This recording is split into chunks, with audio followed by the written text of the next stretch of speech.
Es posible capturar la intuición de un agricultor sobre su tierra, esa que lleva literalmente en la sangre, y convertirla en frío código informático.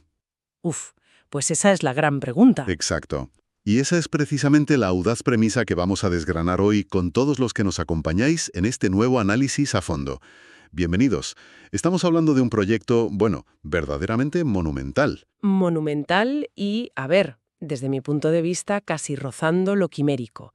Porque intentar reducir toda esa experiencia vivida, el barro en las botas, los cambios de clima y todo ese conocimiento generacional a una serie de ceros y unos, Estela, sí. es un desafío que roza los límites absolutos de lo que la tecnología puede hacer.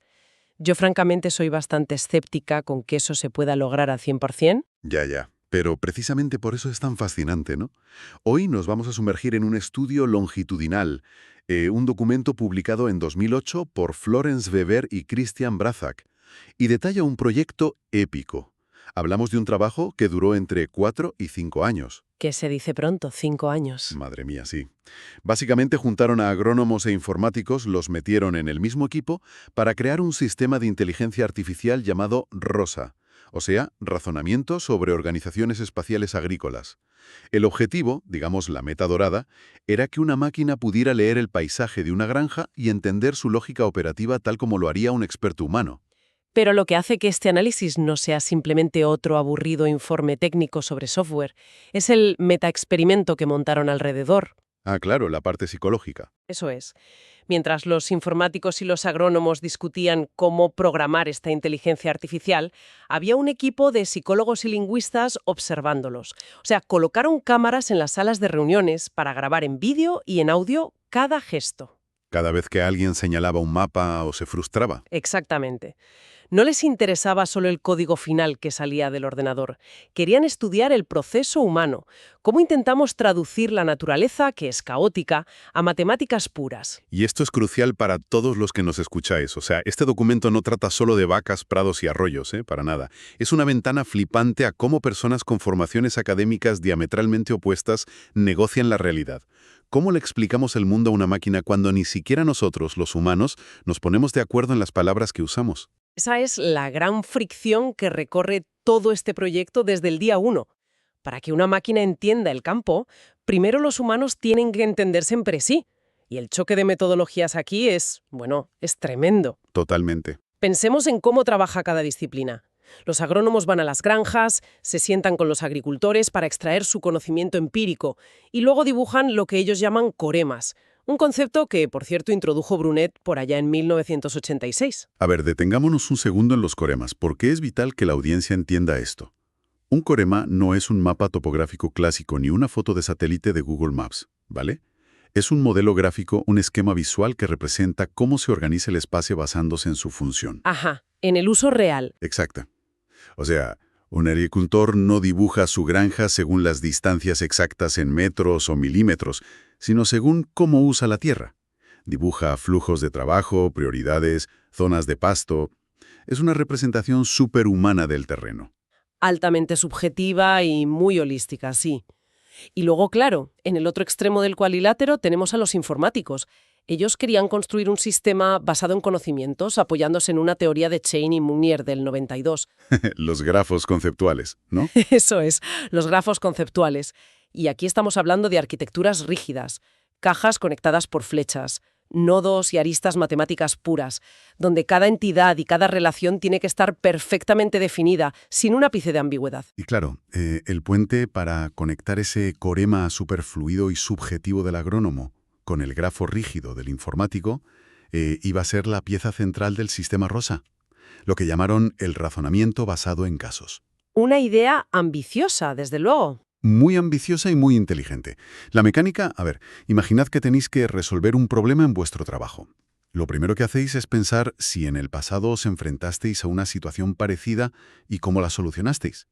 Pues el sistema informático haría exactamente lo mismo. Almacenaría una especie de biblioteca de casos o de granjas que ya han sido analizadas previamente. Claro, y al enfrentarse a una granja nueva, buscaría el caso estructuralmente más parecido en su base de datos para inferir cómo funciona la nueva. A ver, la mecánica suena muy bien en la teoría, en un papel, pero el problema fundamental reside en la naturaleza misma de la traducción.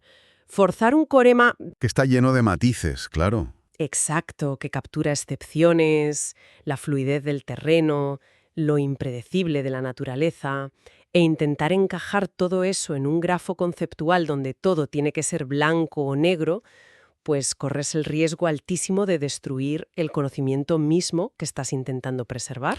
Es que mira, es como intentar digitalizar la receta de cocina secreta de tu abuela. Uf, me encanta esa analogía. Es que es tal cual, ella te da la receta y te dice, oye, pues le echas una pizca de sal a la masa hasta que la masa te lo pida. Y ese es el corema del agricultor.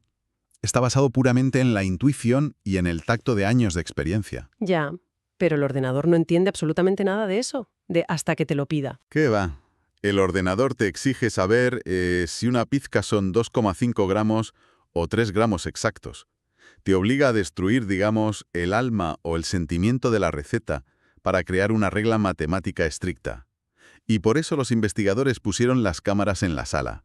Querían documentar exactamente cómo se pierde o cómo muta ese conocimiento cuando pasa del cerebro humano a la base de datos de la máquina. Y esa analogía de la abuela ilustra perfectamente la primera gran crisis que tuvieron en el proyecto, que nos sitúa a principios de 2001. La primera etapa, antes de que el sistema pudiera siquiera intentar razonar o comparar granjas, necesitaban crear un diccionario común. Un diccionario desde cero. Desde cero. El equipo tenía coremas de unas 7 explotaciones agrícolas reales. Y el tremendo reto era transformar esos 7 dibujitos en unos 70 casos informáticos fundamentales para empezar a alimentar esa base de datos que estaba totalmente vacía. Hay que aclarar para los que nos escuchan que un caso en el sistema ROSA no es simplemente coger las tijeras y recortar un trozo de mapa. Es un fragmento del espacio que tiene una organización específica y un propósito. Y el estudio, de hecho, nos da un ejemplo visual súper revelador sobre esto. Sí, el del prado y el arroyo. Ese mismo. Hay un momento en el que analizan por qué narices un agricultor decide colocar un área de prado justo en medio, separando un campo de cereales y un arroyo. Claro. Y en el mundo del agrónomo o del agricultor eso tiene un sentido puramente instintivo. El pasto está ahí para absorber el exceso de agua del arroyo y que el cereal no se pudra por la humedad. Es lógico. Es súper lógico, pero la traducción informática te exige diseccionar ese instinto. Tienen que crear nodos totalmente separados en el programa. O sea, la entidad 1 es el prado, la entidad 2 es el arroyo, la entidad 3 son los cereales. Y luego los programadores tienen que escribir la relación matemática entre ellos, la función de aislar o de proteger de la humedad. Y es ahí, leyendo las transcripciones reales de esas reuniones, donde la cosa se vuelve fascinante. Hay un momento muy específico donde agrónomos e informáticos están, completamente atascados frente a un mapa, debatiendo cómo llamar a una zona que agrupa varios campos separados. ¿Menudo cacao tenían montado? Total, la máquina les exige crear una categoría rígida. Y hay uno que pregunta, ya súper frustrado, que cómo demonios van a llamar a eso. Y el otro responde casi por pura desesperación, pues lo llamamos un conjunto de parques que contiene campos. Y listo, ya tenemos un concepto. Y a correr. Y a correr, exacto. Pero analiza esa situación un momento. ¿Qué estamos presenciando realmente en esa sala? ¿Están extrayendo conocimiento profundo sobre la agricultura o simplemente estamos viendo a un grupo de científicos inventando etiquetas totalmente arbitrarias bajo la presión de alimentar a un algoritmo exigente? Entiendo tu punto, sí. Es que si el concepto nace únicamente de la necesidad de que el software no dé error y no de la realidad biológica del terreno, pues están construyendo castillos semánticos en el aire. Yo lo veo así. Bueno, a ver, yo ahí difiero un poco de esa visión tan pesimista. O sea, yo estoy convencido de que esa tensión, esa incomodidad tremenda en la sala, es el proceso de adquisición de conocimiento en su estado más puro. ¿Ah, sí? ¿Incomodidad pura es conocimiento? Sí, porque el software, como carece de sentido común, actúa como un espejo implacable.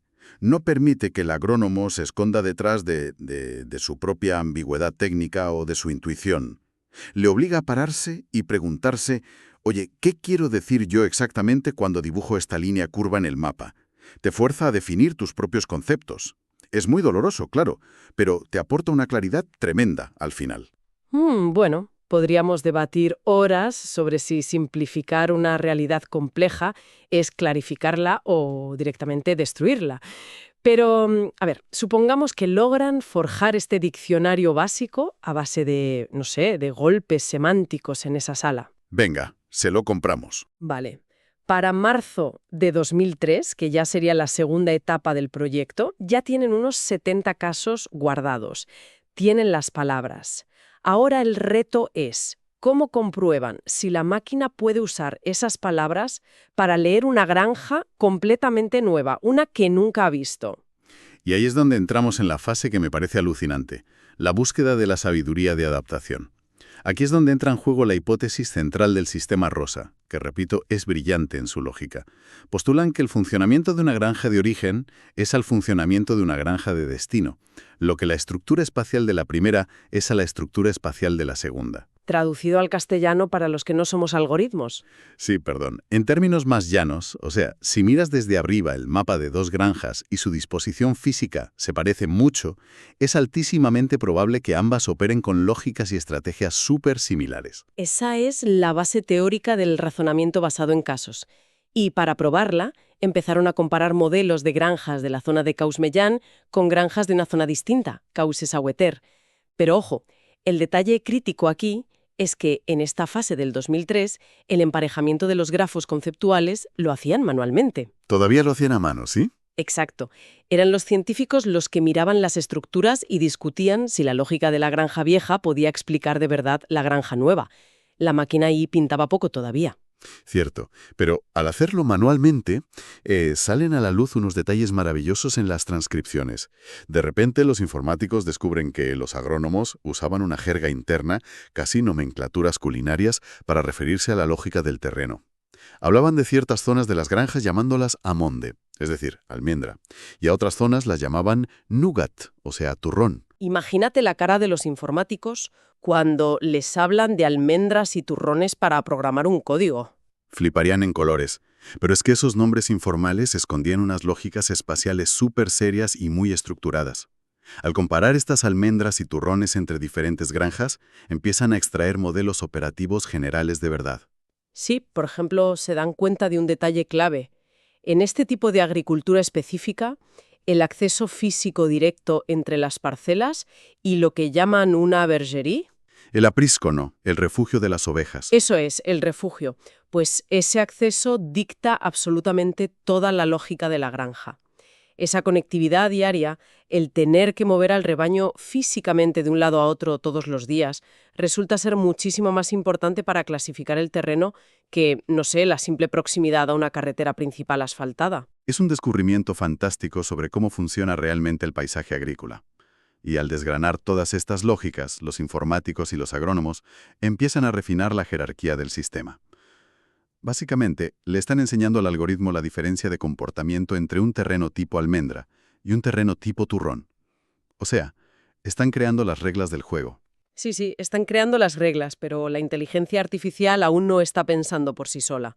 La máquina en 2003 es poco más que un cuaderno de notas glorificado y carísimo. Bueno, un cuaderno muy avanzado. Pero cuaderno al fin y al cabo. Son los cerebros humanos en esa sala los que están discutiendo acaloradamente si un terreno etiquetado como pastizal abierto puede considerarse a efectos lógicos igual que un parque cerrado. La verdadera negociación semántica, el verdadero procesamiento de datos pesado, seguía ocurriendo entre las neuronas humanas, no en los procesadores de silicio de la máquina. Te lo concedo, el trabajo pesado era humano en ese momento. Pero todo esto eran los datos de entrenamiento.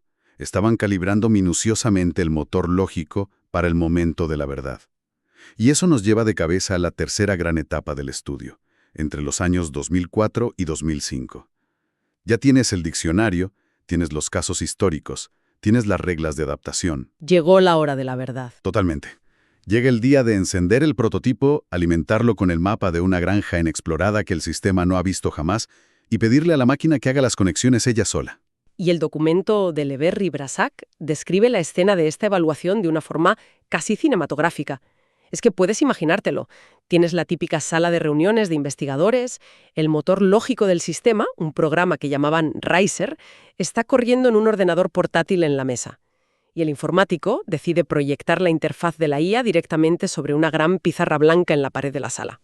Para que todos lo vean bien. Exacto. La máquina procesa el mapa nuevo y empieza a arrojar sus propias conclusiones en la pantalla sobre cómo debería funcionar esa granja, basándose en su base de datos.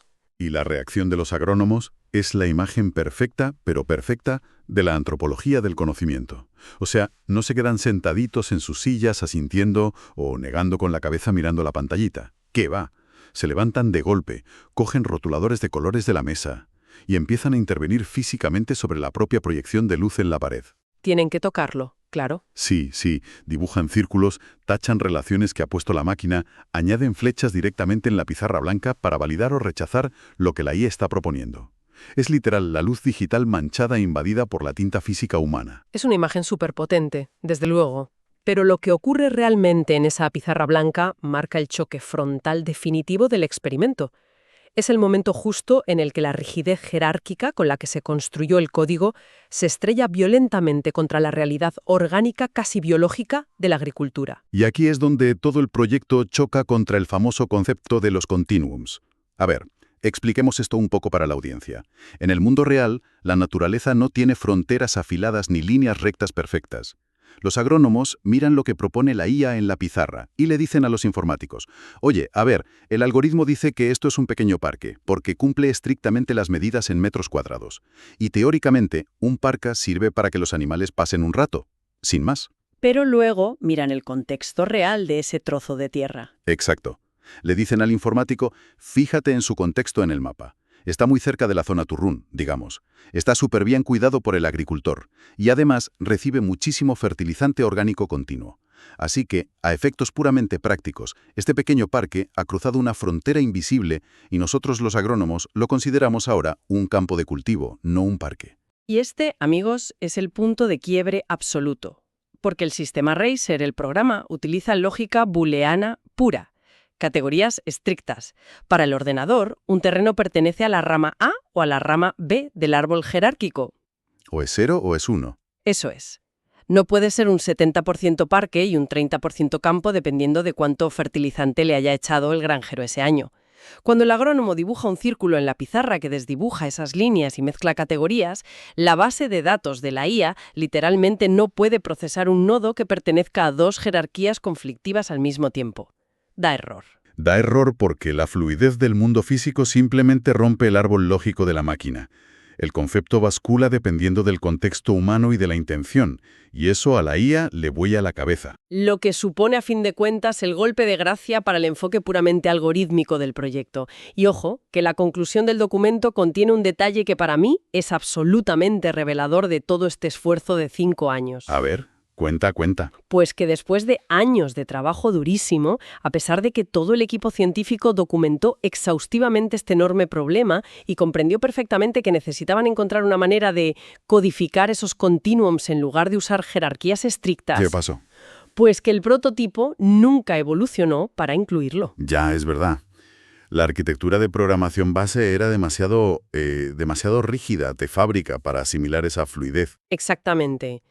Al final del proyecto, el software se quedó estructuralmente igual que antes de esa famosa reunión de la pizarra blanca. La máquina simple y llanamente fracasó a la hora de capturar la graduación y la complejidad infinita de la realidad natural. Bueno, viéndolo desde una perspectiva puramente técnica de desarrollo de software comercial, vale, te compro que la máquina se topó con un muro infranqueable, te lo concedo, pero yo estoy convencido de que debemos replantear lo que significa el éxito en este contexto concreto. O sea, ¿le vas a buscar el lado positivo al fracaso del algoritmo? Por supuesto, es que el verdadero triunfo de este monumental proyecto no fue comercializar en una caja un software perfecto que pudiera mandar al agrónomo al paro, fue un triunfo antropológico absoluto. Elabora esa idea. A ver, ¿cómo llamas victoria a un sistema que no pudo procesar la realidad para la que fue diseñado y pagado? Pues porque lo que lograron, gracias a esos lingüistas y psicólogos que estaban ahí grabando silenciosamente en la esquina de la sala, fue rastrear, diseccionar y mapear físicamente cómo construimos el saber interdisciplinario. Ya veo por dónde vas. Demostraron con pruebas en vídeo que el conocimiento humano no es un simple bloque de información en un pendrive que se transfiere de un cerebro a otro. El conocimiento se negocia continuamente. Se forja a través de gestos, de discusiones acaloradas sobre si una palabra es adecuada o no, y sobre todo mediante el uso de lo que ellos llaman no humanos. O sea, los mapas de papel, las pizarras, los proyectores, los rotuladores de colores. El software de la máquina quizás no logró entender los continuums de la naturaleza, pero el experimento nos enseñó paso a paso cómo nosotros, los humanos, sí los entendemos y los compartimos. Bueno, tengo que admitir que esa es una interpretación muy valiosa y constructiva del estudio. Te la compro. De hecho, si intentamos, para ir cerrando, destilar todo este inmenso viaje de 5 años que hemos analizado hoy, creo que podemos organizar nuestras conclusiones en 3 grandes aprendizajes súper claros para la audiencia. Venga, vamos con el primero. El primero, que queda patente leyendo las transcripciones de esas reuniones frustrantes, es que traducir el mundo físico al mundo digital jamás de los jamases es un problema puramente técnico de tirar líneas de programación. Nunca lo es, claro. Es, en su núcleo más profundo, un problema humano, un conflicto súper complejo de lenguaje, de semántica y de negociación constante de realidades entre personas. El segundo gran aprendizaje, y yo de verdad que soy un firme defensor de esto, es la enorme utilidad del razonamiento basado en casos. Incluso si el prototipo final que hicieron tuvo sus limitaciones obvias. Sí, la teoría detrás es sólida. Es que la hipótesis central sobrevive intacta. Usar paralelismos estructurales para intentar replicar la intuición de un experto es una herramienta formidable. Descubrir que granjas con disposiciones espaciales parecidas, vistas desde el cielo, suelen requerir soluciones operativas similares, nos da una forma potentísima de estructurar y aprovechar la experiencia histórica acumulada. Y ojo, que esto es aplicable a un sinfín de disciplinas más allá de la agricultura. Totalmente de acuerdo. Y el tercer aprendizaje, y quizás yo diría que es el más importante para la actualidad en la que vivimos, es la profunda advertencia que nos deja este metaexperimento sobre los límites reales de la inteligencia artificial. El tema de los continuums. Exacto. La gran barrera histórica de los sistemas lógicos y matemáticos frente al mundo natural y frente a la experiencia humana en general es la transición. Es la incapacidad crónica que tienen los algoritmos para lidiar con los degradados. Nuestra realidad física, biológica y nuestra sociedad operan en continuums, en escalas de grises absolutamente infinitas. Si nada es 100% puro. Pero las bases de conocimiento y los códigos informáticos prefieren y casi siempre exigen el blanco o el negro absoluto. Es que es una reflexión que adquiere un peso abrumador, verdaderamente abrumador, si la proyectamos desde esas granjas experimentales francesas de principios de siglo hasta nuestro presente hiperdigitalizado de hoy en día. Y con esto llegamos a un pensamiento final, algo provocador, que nos gustaría dejar flotando en el aire para que los que nos escucháis lo mastiquéis a lo largo de la semana. A ver. Fijaos en las proporciones de este esfuerzo del que hemos hablado. A un equipo interdisciplinario brillante, compuesto por científicos, agrónomos, psicólogos e informáticos, les tomó casi 5 años de sus vidas, docenas de reuniones agotadoras y cientos de horas de análisis de vídeo solo para intentar ponerse de acuerdo en cómo enseñarle a un triste ordenador la definición exacta de lo que es un simple pastizal. Y cuidado, que si requirió tantísimo esfuerzo, tantísimos años, y la máquina aún así no pudo asimilar los matices de un trozo de hierba... Exacto, ahí voy. ¿Qué nivel de reduccionismo brutal está operando ahora mismo a nuestro alrededor en silencio? Imaginando los algoritmos invisibles que a día de hoy gobiernan aspectos críticamente importantes de nuestras vidas. Que se programan en 2 tardes, además. Literalmente en cuestión de semanas o meses. Algoritmos que determinan, no sé, si tu banco te aprueba o te deniega la solicitud de la hipoteca para tu casa.